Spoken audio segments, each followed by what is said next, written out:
Have you ever thought saving an older adult could turn your life upside down? I never did until the night I got a desperate call from my grandma. She'd been abandoned in a homeless shelter in the cold without a single penny to her name. The very people who shared her blood had turned their backs on her. I could have looked the other way, but I chose not to, and that choice led to a series of events that still leave me stunned. Stick around to hear what happened next. Hello, everyone. I'm Alexandra, 30 years old. I work as an accountant at a small tech company in California. I live in a big house in the suburbs with my husband, Matten, our 2-year-old daughter, Stella, and my grandmother, Susan. Every morning when I wake up in my spacious bedroom, I feel nothing but gratitude. With its cream-colored walls, lush backyard, and open, airy space, this house isn't something I could afford on an accountant's salary. It's the house my grandma bought for us a year ago. Not as a random gift, but as a thank you for the night Mattane and I came to rescue her during the darkest moment of her life. That night before Christmas in 2023, my parents, Robert and Helen Morgan, did something unforgivable. They abandoned my grandma in a homeless shelter like she was some old, useless piece of furniture. Even now, as I'm telling you this story, I can still hear the phone ringing in the middle of the night and her trembling voice begging for help. Back then, I had no idea that the decision Matten and I made that night would change our lives most unbelievably. To help you understand the whole story, I need to tell you about a mistake my grandma made before everything happened. I remember it clearly. It was June 2022. At the time, Matten and I were newlyweds living in a tiny 40-meter rental apartment on the outskirts of California. Life wasn't easy. Every month, we had to budget carefully to cover rent and bills, but we were happy. Grandma was 77. Then, one Saturday afternoon, that June, she called every family member, asking us to be at her house by 10 a.m. the following Sunday. She said she had something important to announce regarding the division of her assets.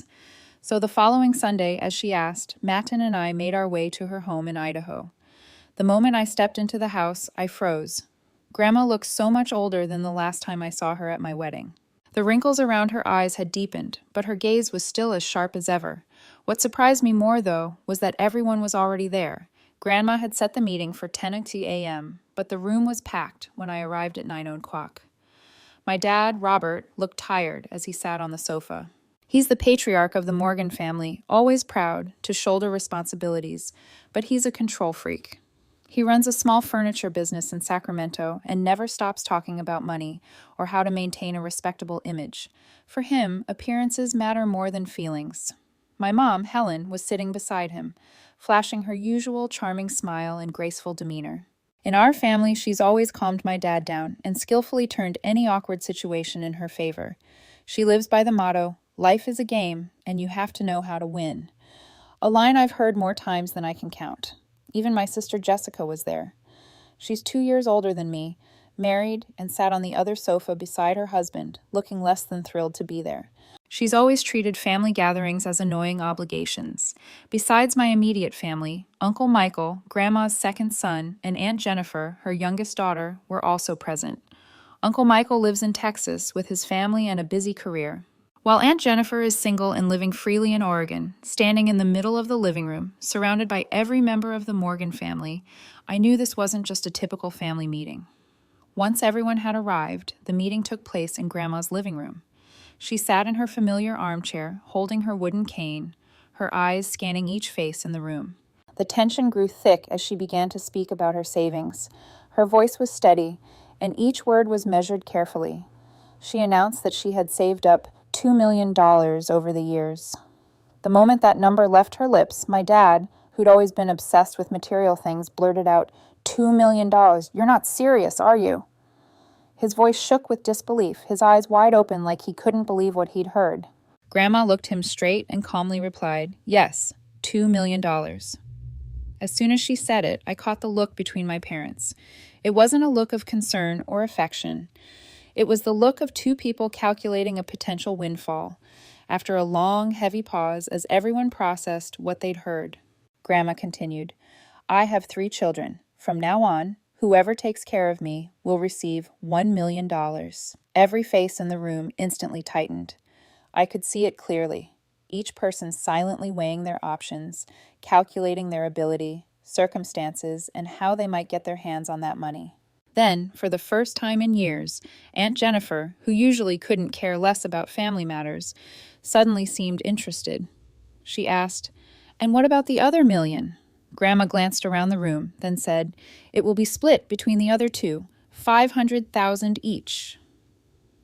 The second she finished speaking, the small room erupted into emotional chaos. Voices overlapped, chairs creaked as people stood up, and the air turned thick with tension. My dad, Robert, couldn't hide the greed on his face. He leaned over and whispered something to Grandma, his eyes lighting up like he'd just stumbled on a once-in-a-lifetime opportunity. My mom, Helen, quickly jumped in, insisting that Grandma come live with them. Her voice was syrupy sweet but fake as she said, "Come stay with us, Mom. We'll take good care of you." Right after that, Uncle Michael and Aunt Jennifer jumped into the competition.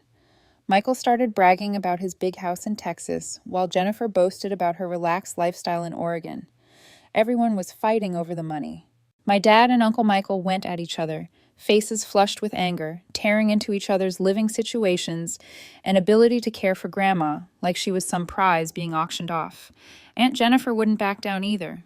She threw sharp jabs at her brothers and pitched herself as the most nurturing option, painting herself as the picture of feminine care and attentiveness. Watching the whole mess unfold, my mom tried to play peacemaker with her usual sweet tone, but she was fanning the flames, constantly pointing out my dad's supposed strengths. Grandma remained silent through all the yelling and posturing, observing them with sharp eyes. And in her gaze, I saw something I hadn't seen before, a deep, painful disappointment. After nearly 10 minutes of arguing, she finally shouted, "Enough!" and raised her hand to silence the room. In that moment, I truly believed Grandma had seen the fundamental nature of every person in the Morgan family. After Grandma's loud shout, the room fell silent. The small space was filled with an eerie stillness, broken only by the ticking of the clock on the wall and the heavy breathing of people who had just finished a fierce argument. Grandma sat straight in her armchair, her eyes sweeping across each face with unwavering determination. Her voice was firm and absolute as she declared, "Robert, you're my eldest son. You'll be the one to take care of me." That was her decision. No discussion, no debate. My parents lit up with joy. My dad stood up and gripped Grandma's hand with a beaming smile, though the greed in his eyes was hard to miss. My mom leaned in and wrapped an arm around Grandma's shoulders, her voice laced with fake emotion. "Don't worry, Mom. We'll take such good care of you." However, Uncle Michael and Aunt Jennifer had the exact opposite reaction. Their faces twisted in frustration as they stood up from their seats, clearly furious at the decision. Uncle Michael's voice was sharp and bitter. "This isn't fair. Why does Robert get special treatment?" Aunt Jennifer practically shouted. "I'm your daughter too. How could you be so biased?" But Grandma shook her head. She didn't bother to explain. The decision had been made and nothing was going to change it. Realizing they couldn't sway her, Uncle Michael and Aunt Jennifer gathered their things and prepared to leave. Before stepping out the door, they turned back with bitter parting words. Uncle Michael said coldly, "From now on, I want nothing to do with you. No matter what happens, don't ever call me." And Jennifer was just as ruthless. "That's right. And if Robert dumps you someday, don't come looking for me." Matin and I sat quietly, watching our family fall apart over money. He squeezed my hand, and we both felt helpless in the face of such cruelty, from people tied to us by blood. Grandma remained seated in her chair when the door slammed shut behind Uncle Michael and Aunt Jennifer. Not a single tear fell, but in her aging eyes, I saw a deep, aching sorrow. All I could hope was that Grandma had made the right choice and that my parents would genuinely care for her. A month later, Grandma officially moved to Sacramento. On the day she arrived, my mom threw a lavish welcome party and invited Matin and me to join. The house was decorated with colorful balloons, and the dining table was packed with delicious food. My sister Jessica couldn't make it.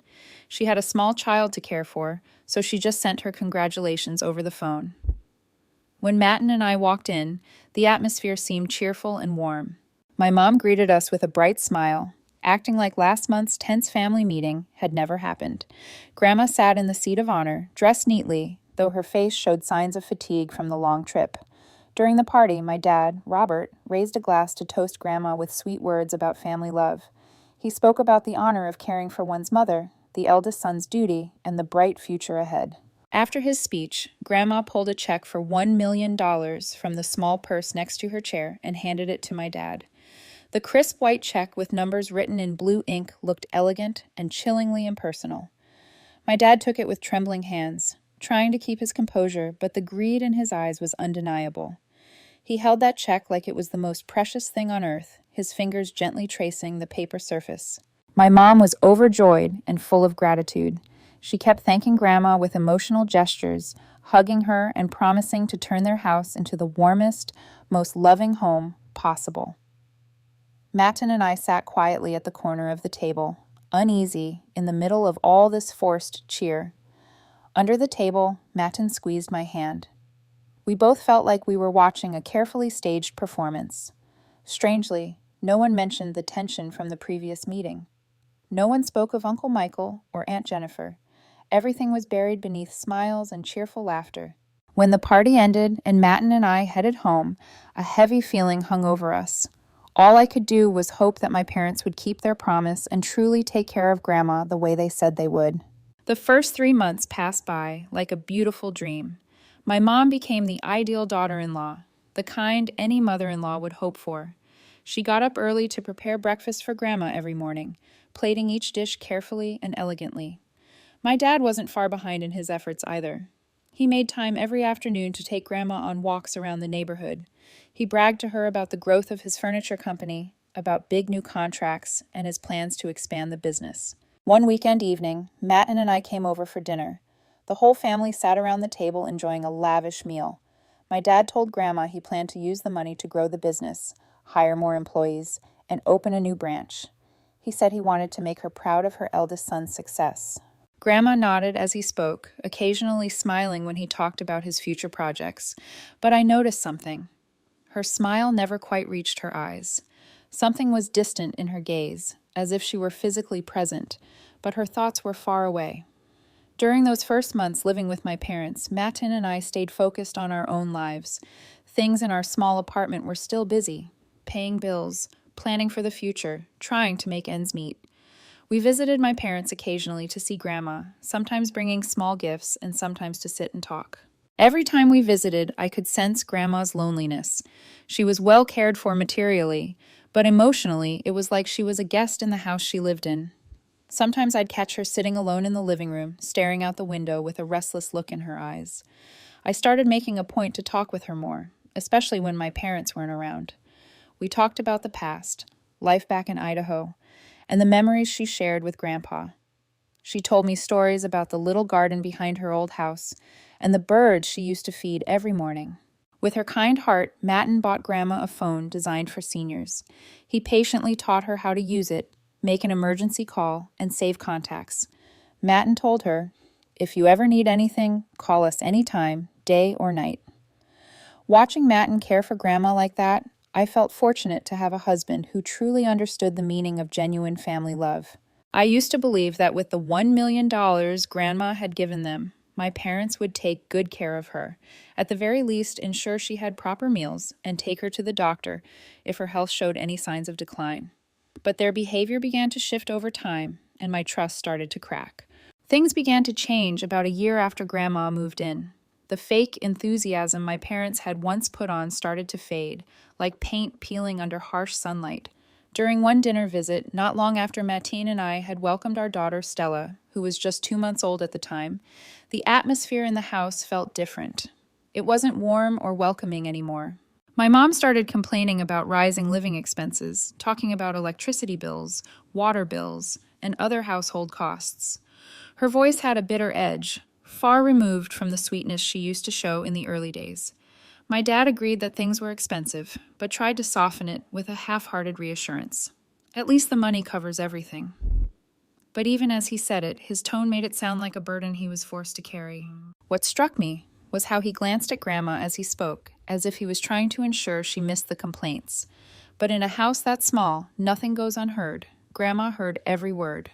That night, Matin, sitting close to her, later told me he saw Grandma's hands clenched tightly under the table, her knuckles turning white with tension. After dinner, when my parents left the room, I found a moment to talk to Grandma alone. She opened up to me, sharing that the past 3 months had differed entirely from the early days. My parents' attitudes had changed. My mom no longer woke up early to make breakfast. Instead, she left a box of cheap cereal on the kitchen counter and headed to work. Grandma had to fend for herself.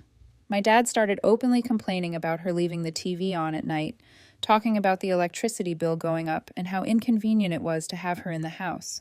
Hearing all this, Matin and I felt a growing sense of unease, like it was only a matter of time before the tension exploded into something bigger. That was when I realized my parents hadn't changed after receiving Grandma's money. In the following months, while Matin and I were still caught up in making ends meet and caring for our baby girl, disaster struck my grandmother. I still can't forget how I felt that night. A week before Christmas in 2023, it was a bitterly cold evening, with winter winds howling past the windows of our tiny apartment. Stella had fallen asleep in her crib, and Matin had just drifted off after a long, exhausting day when my phone suddenly rang. It was Grandma. She called me just before 11 p.m., her voice trembling with fear. She said she was in some area full of homeless people, unsure of where she was exactly. All she could describe were the makeshift tents and a terrible smell lingering in the air. The call jolted Matin awake. I explained what was happening, and he immediately wanted to accompany me. But since our daughter was still so little, we decided I'd go alone. As I drove through the cold, dark streets, my mind spun with questions. Why was Grandma there? What had happened? Where were my parents? Why weren't they with her? My heart pounded in my chest. My hands shook on the wheel, caught between worry and rage. When I finally found the place Grandma described, I saw her sitting alone on a cold concrete bench, surrounded by a cluster of makeshift tents where people without housing gathered. The sight of her broke me. She was trembling in a thin sweater, clutching her purse tightly to her chest. Her eyes were darting around in fear at the tents and the overpowering stench of trash. The moment she saw me, tears streamed down her wrinkled cheeks, but they weren't tears of relief. They were those of someone who had been hopeless for hours. I rushed over, wrapped her in the blanket I had brought, and gently helped her into the car. Then I took her home to our small, warm apartment. Back at our place, with the heat on and soft lights glowing, Grandma finally told us the horrifying truth. Earlier that evening, my parents had done something I never could have imagined. They had dropped her off in a homeless area at 7 p.m. They told her they needed to grab a few things and asked her to wait 20 minutes. But 20 minutes turned into 4 hours. She sat there cold, scared, and confused while calling my parents over and over again. Dozens of calls. No one picked up.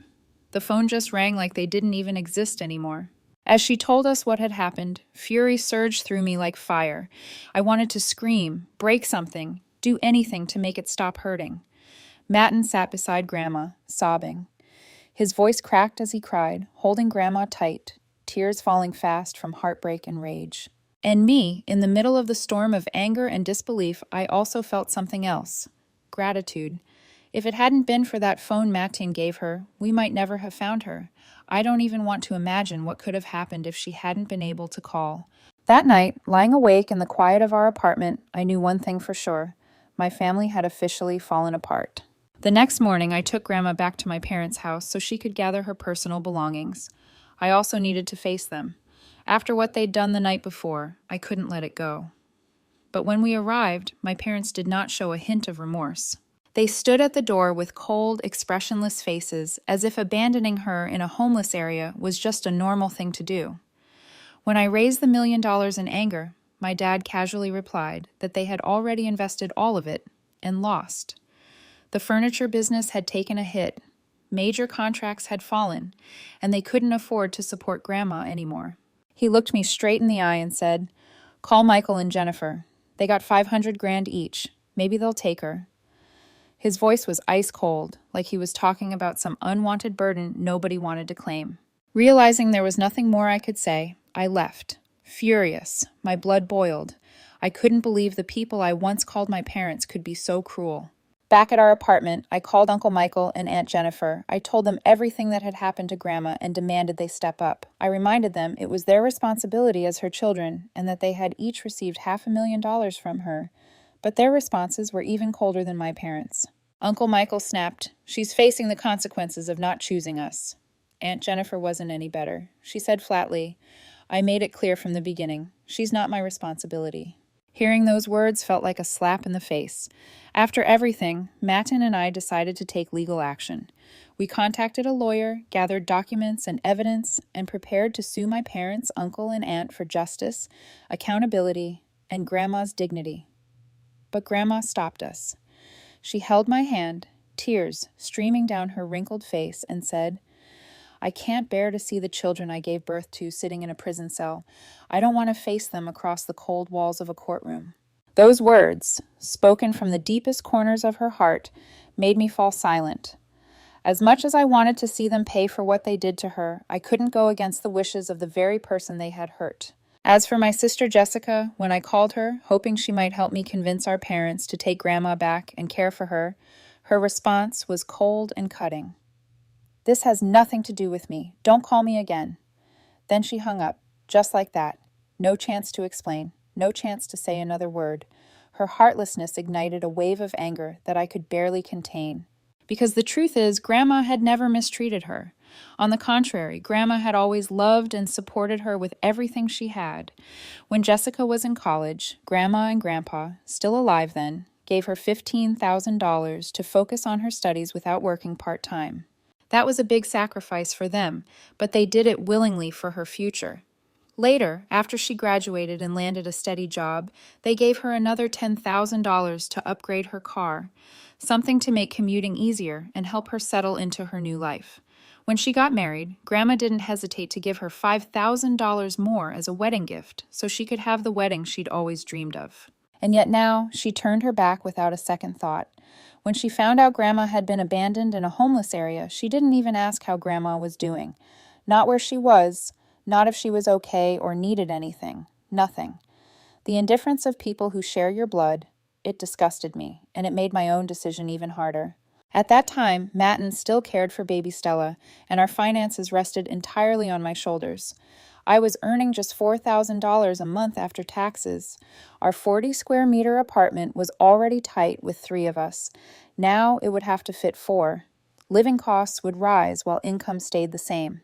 Still, despite the struggle, when I told Matin I wanted to take care of Grandma, he didn't hesitate. He supported me with all his heart.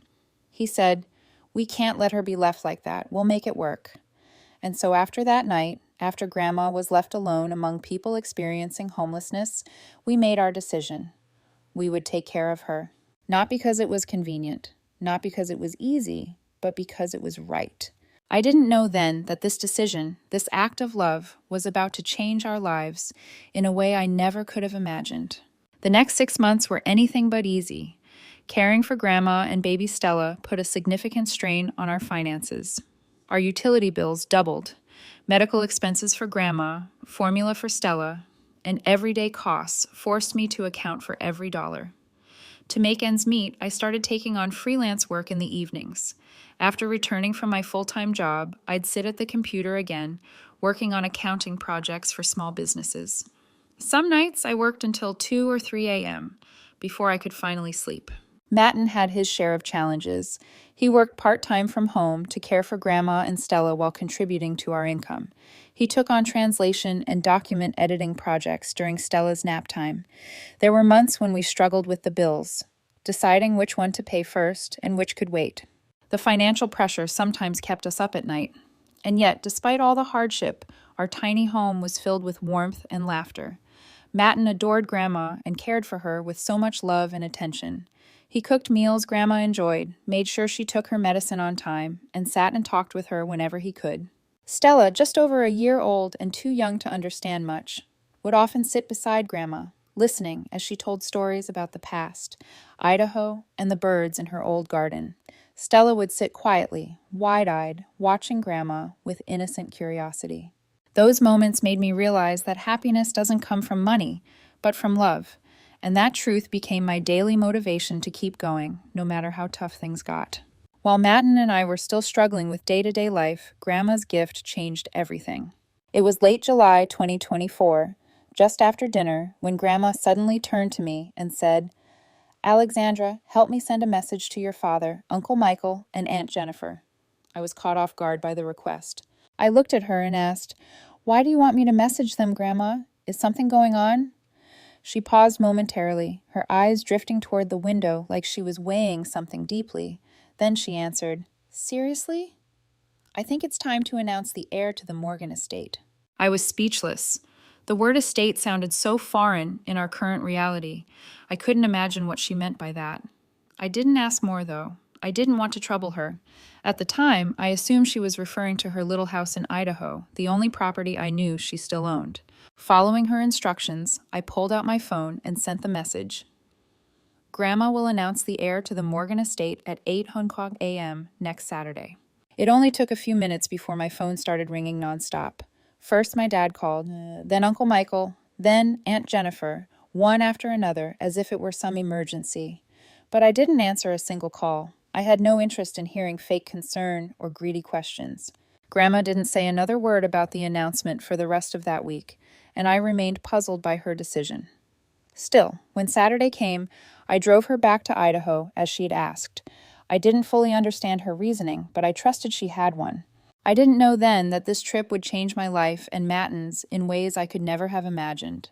At 8 a.m. that Saturday, my parents, Uncle Michael, and Aunt Jennifer arrived on time. They sat stiffly in the small living room of Grandma's house in Idaho, their eyes flashing with the same greed I remembered so well. Clearly, they'd been waiting for this moment for a long time. The room quickly filled with bickering. "This house should be mine," one of them snapped. My dad even leaned toward Grandma and with fake tenderness said, "Mom, leave the house to me. I'll take you back and take better care of you." I couldn't help but let out a quiet laugh. After everything that had happened, they still had the nerve to say things like that with no shame. While they continued to argue over who should inherit the house, a man in a black suit stepped into the room. He carried a leather briefcase with a seasoned professional, sharp-focused look. Grandma introduced him as Alan, her attorney of over 20 years. Once Alan sat down and opened his case, Grandma slowly stood, leaning on her wooden cane. Her voice was clear and steady as she declared, "The entire Morgan estate, valued at $25 million, including real estate, company shares, and stocks, will be transferred to Alexandra as of today." It felt like a lightning bolt struck me. My head spun. I couldn't process what I just heard. My parents, uncle, and aunt sat frozen, eyes wide with disbelief, mouths slightly open like their voices had been stolen. A moment later, the silence shattered. My dad shot to his feet, face flushed with fury. "This is revenge. You're doing this to punish us. $25 million from where?" Uncle Michael and Aunt Jennifer joined in, accusing Grandma of lying and demanding proof. Without a word, Alan pulled out certified copies of property deeds, share certificates, and investment accounts. Each document bore official stamps, detailed figures, and notarized signatures. There was no denying it now. The truth was right in front of them. That's when they lost it, screaming, panicking like people who just watched their entire world collapse. "This can't be real. Why not me?" my father shouted. "This isn't fair," Uncle Michael yelled. Aunt Jennifer burst into tears, crying, "Alexandra tricked her." Meanwhile, Metin and I stood frozen, barely breathing. We were still trying to process what had just been said. 25 million. The number echoed in my head, muffling everything else. It felt like we had stepped into a dream, one we never expected or could have even imagined. And at that moment, I realized that my life had just changed forever with a single sentence from my grandmother. While they were still shouting, cursing, and spiraling into chaos, Grandma raised her wooden cane and commanded them to be silent. Her voice was calm, but carried the weight of authority, and just like that, the room fell quiet. Once there was silence, she looked each of them in the eye and said, "The $2 million I gave before, that was to test you." And in that moment, it all clicked. I finally understood her plan. That money wasn't her true fortune, it was a test. A few seconds passed before she continued, her voice thick with emotion. "I didn't expect that. After everything, only Alexandra and Matin, who had nothing, still chose to care for me. When I was abandoned in a homeless camp, they were the only ones who came to save me." Hearing her say that hit me hard. My throat tightened, and I had to fight back tears. Then Grandma turned to me, her gaze soft and full of affection. She said to us, "They deserve the Morgan estate." As soon as she finished speaking, the room exploded louder than before. Screaming, yelling, outrage bouncing off the walls like firecrackers. Uncle Michael's face turned red and blotchy as he yelled at me, "You knew about this money all along. You manipulated her, didn't you?" Aunt Jennifer jabbed her finger at me and shouted, "You brainwashed her! You've been pulling the strings!" My parents jumped in to join the assault. My father roared, "This is insane!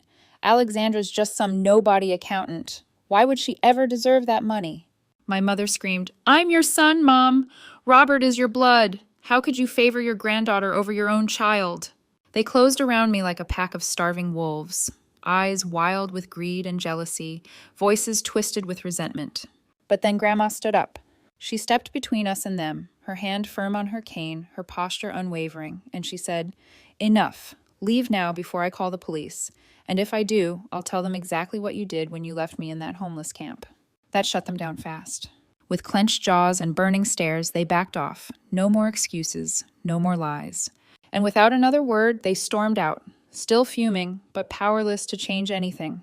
After they left, spewing curses and threats, we began the drive back to California. The entire ride, I still couldn't wrap my head around what had just happened. 25 million echoed in my mind like a dream that didn't quite feel real. On the way home, Grandma revealed the story behind that massive fortune. She and Grandpa had quietly built it over their lifetime without anyone in the family ever knowing. They started investing in stocks in the 1970s, bought low-price real estate, and patiently let their money grow over the decades. She explained, "Your grandfather and I never bragged about it. We wanted to see who truly loved us, not who loved the money." She also said she didn't want to simultaneously hand over the entire inheritance. Instead, she tried to pass it down gradually, teaching me how to manage it, invest wisely, and grow and protect it for the long term. A month later, the first step in that plan came to life. Grandma bought us a new house, a spacious 2-story home in the suburbs of California. 4 bedrooms, a big backyard, every comfort we could ever need. It was more than a house, it was a fresh start. No more squeezing into a tiny 40-square-meter apartment. We finally had room to breathe. Standing inside our new home, Grandma held Matten's hand and mine. She looked at us and said, "Alexandra, you and Matten cared for me wholeheartedly during the hardest months of my life. Now it's my turn to take care of your family." Matten and I were so overwhelmed with emotion we couldn't speak. We hugged Grandma tightly, wrapped in the warmth of her love and the quiet power of her trust. Stella ran through the house, giggling and exploring every corner. Her laughter echoed through the rooms. She finally had her own bedroom, a backyard to play in, space to grow. Holding the keys to our new home in my hand, I realized the value of what Grandma had given us. It wasn't the $25 million. It was the love, the faith, the willingness to share her entire life with us. At that moment, I understood that a real family isn't built by blood. It's built by love, sacrifice, and the people who choose to stay when everything gets hard. It's been a year since we moved into our new home. Initially, it still felt like we were living in a dream, but now life has settled into something steady, something real. I decided to leave my job at the accounting firm and focus on building my own company. With the capital from Grandma, I launched a financial consulting firm and aimed at helping small businesses. I turned one of the rooms in our house into a professional office, and that's where it all began. To my surprise, the business took off faster than I ever expected. Clients kept coming, drawn by word of mouth and the care I put into my work. Matten joined me soon after, heading marketing and client relations, roles he was born for with his natural charm and communication skills. But what brings me the most joy isn't the business or the growth. It's watching Stella thrive in a home full of love.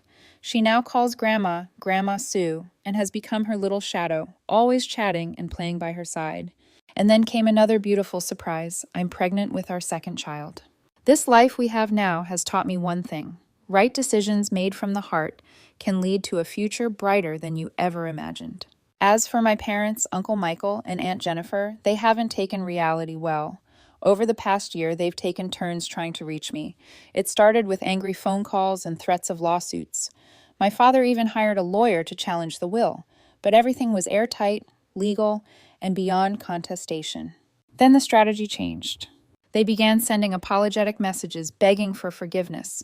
My mother sobbed on the phone, saying she missed her dear daughter and wanted to fix our relationship. Uncle Michael even flew in from Texas and showed up at our doorstep, pouring out sweet words about healing the family and suggesting I share a little of the inheritance for everyone's benefit. Aunt Jennifer sent long letters describing her financial troubles, ending each one with lines like, "Blood is thicker than water, and you have a responsibility to your family." Even Jessica, the identical sister who once told me never to call her again, now rings often. She pretends to check on Stella and asks how Grandma's doing. But every call subtly circles back to how families should share things. But I've learned something priceless from Grandma. The people who genuinely love you show up when you're struggling, not when you're rich. So I politely decline. I keep my distance, because I'll never forget who was there for Grandma when she needed help, and who wasn't. Today, I'm not sharing this story to brag about wealth or to seek revenge against those who hurt my grandmother. I'm telling it because I want to leave you with something that matters. Cherish the people who genuinely love you, no matter who they are. Don't let blood ties become chains that keep you bound to toxic relationships. And above all, always do what's right, guided by your conscience, because in the end, that's what defines who you are. That's my story. I'm Alexandra Morgan, and this was about how I found what real family truly means. And before I end, I want to ask you, what would you do if you found your 78-year-old grandmother abandoned in a homeless camp on a freezing night? What would you do if it were your parents who threw her away like garbage? Would you bring her into your cramped 40-square-meter apartment, knowing it would make life twice as hard? Or would you push the responsibility onto someone else, like Uncle Michael and Aunt Jennifer did? Let me know your thoughts in the comments below, and don't forget to subscribe to the channel to support us. Thank you for following the story.